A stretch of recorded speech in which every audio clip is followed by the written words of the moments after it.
उत्तर प्रदेश विधानसभा के मानसून सत्र के दौरान आज राम मंदिर चंदा घोटाले के मुद्दे पर भारी हंगामा हुआ, जिसमें मुख्यमंत्री योगी आदित्यनाथ ने विपक्ष पर नियम तोड़ने का आरोप लगाया। उन्होंने विपक्ष को सदन की अवमानना करने वाला अलोकतांत्रिक बताया। वहीं योगी सरकार ने आज सदन में पेश किए गए अनुपूरक बजट के जरिए सभी वर्गों पर सौगातों की बौछार कर दी। क्या बयानों की तलवार और सौगातों की बौछार आने वाले चुनावी संग्राम की आवाज बुलंद कर रहे हैं? बीजेपी के दफ्तर में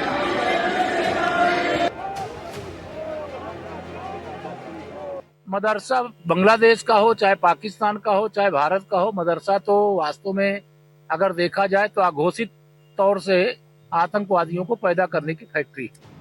यूपी के डिप्टी सीएम केशव प्रसाद मौर्य की मदरसे को लेकर यही वो तल्ख टिप्पणी है जिस पर यूपी में सियासी संग्राम तेज हो गया है। सत्ता पक्ष और विपक्ष के बीच भड़की जुबानी जंग में समाजवादी पार्टी ने भी तेज पलटवार किया। उनको कोई गंभीरता से नहीं लेता है।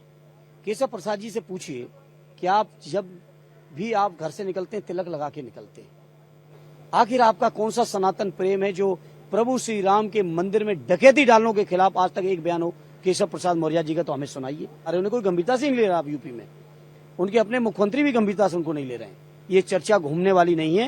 देश का जनमानस जब तक भगवान प्रभु श्री राम के मंदिर की जो लूट और डकैती हुई है उसकी एक एक पाई का न केवल हिसाब बल्कि दोषियों पे कठोरतम कार्रवाई जब तक नहीं कराएंगे तब तक देश का जनमानस भी शांत नहीं होने वाला। इसका असर रहा कि मंगलवार को यूपी विधानसभा के बाहर और भीतर इतना हंगामा बरपा कि सत्ता पक्ष और विपक्ष के बीच सियासी पारा सातवें आसमान पर पहुंच गया।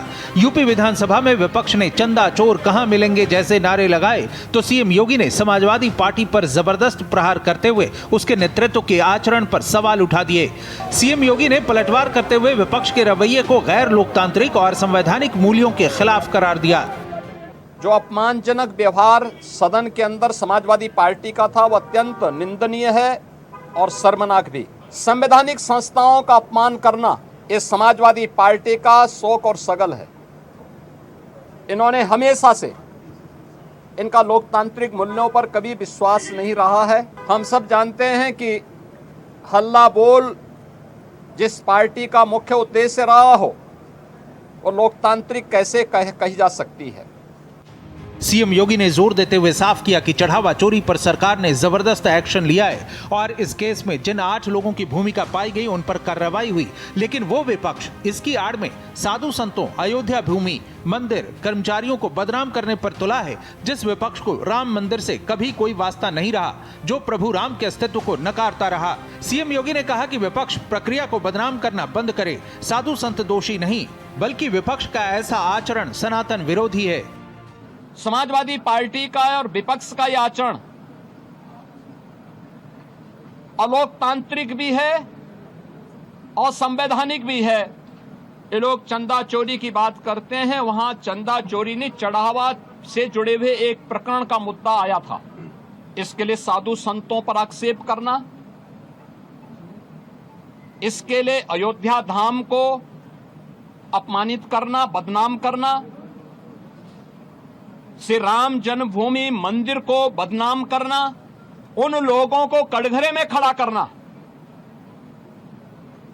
ये बड़ी आश्चर्यजनक स्थिति है। और ये आक्षेप कौन लगा रहा है? ये आक्षेप वह समाजवादी पार्टी और वह कांग्रेस लगा रही है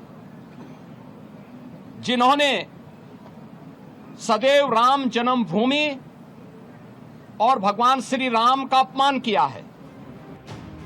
यूपी विधानसभा के मानसून सत्र के दूसरे दिन योगी सरकार ने इसी भारी हंगामे के बीच 59,019 करोड़ का अनुपूरक बजट पेश किया। इस अनुपूरक बजट को चुनावों से पहले योगी सरकार का मास्टर स्ट्रोक माना जा रहा है, क्योंकि 59,019 करोड़ के बजट में ऊर्जा क्षेत्र के लिए 4,722 करोड़ सहित उद्योग और एक्सप्रेसवे को रफ्तार, युवाओं और किसानों पर सौगातों की बौछार है। इसके साथ ही सवाल उठ रहे हैं कि पक्ष विपक्ष के बीच जुबानी जंग का संदेश आखिर क्या है? क्या 2027 के रण का औपचारिक आगाज हो चुका है? क्या सनातन, मदरसे और कानून व्यवस्था पर तल्ख बयानबाजी 2027 की चुनावी बिसात बिछा रही है? Bureau report, Bharat express.